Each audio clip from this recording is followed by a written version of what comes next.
Ito na po, sabihin ko na kasi sila pa na po tayo isang oras. Hindi po ito alam ni Edo. Ibubulong ko po. Hindi ko ibubulong. Ano ko siya sa inyo ngayon? Ibobolgar. Ayan. Alam niyo po ba ito? Ayan, oh. Ewan ko kung magagalit din ito sa akin si Kalinga Prab. Nasabihin ko ba, guys?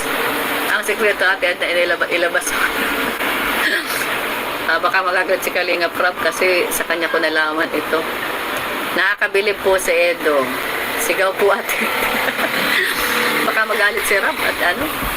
Ito, pasensya na Edo ha. Papasahin ko ang chat mo kay Kalinga Prab. Ito.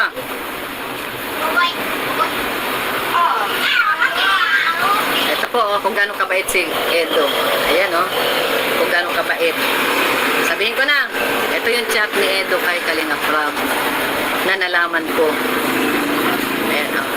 G, sabi niya, G nga pala, huwag mo na ko pasahudin, kakaya na okay lang naman kahit wala. Sa iba mo na lang ibigay. Ayan, ayan, yan ang bulong natin guys. Di ba napakabait ni Edo? Sabi naman ni, okay lang, stop. Okay lang, insan. Stop pa naman kita. Sabi ni Kalinga Prab, okay lang, insan. Stop pa naman kita. Ano sagot ni, ni Edo? Pandagdag mo na lang yan sa iba nating kasamahan. Diba? Ha?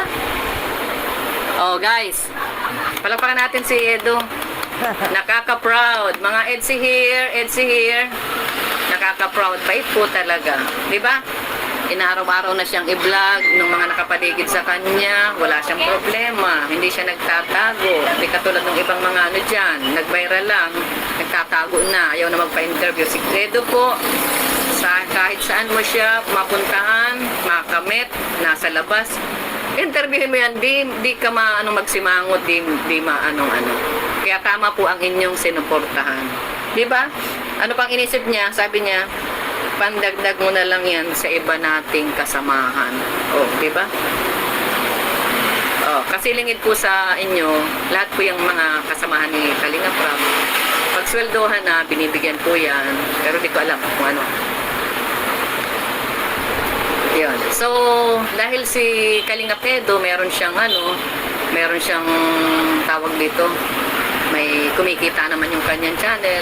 Sabi nga ni Kalinga Prab ay, si Edo, huwag na ninyo yun at yung content na yun kung ano meron siya. Kasi nga minsan yung mga comment baga na, ay, dapat si Edo rank ganito, dapat siya ipang top ganyan.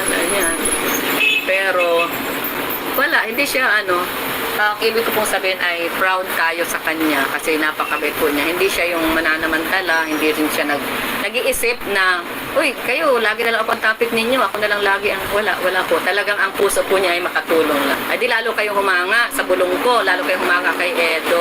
Yeah. So yan po, alam niyo po ba, ang word for the day, ang mabait, lalong pinagpapala. So yun lang po, kaya dapat po tayo na tayo maging mabait. Yan. At saka, isa puso po natin ang ating pagtulong, ang ating pag-charity.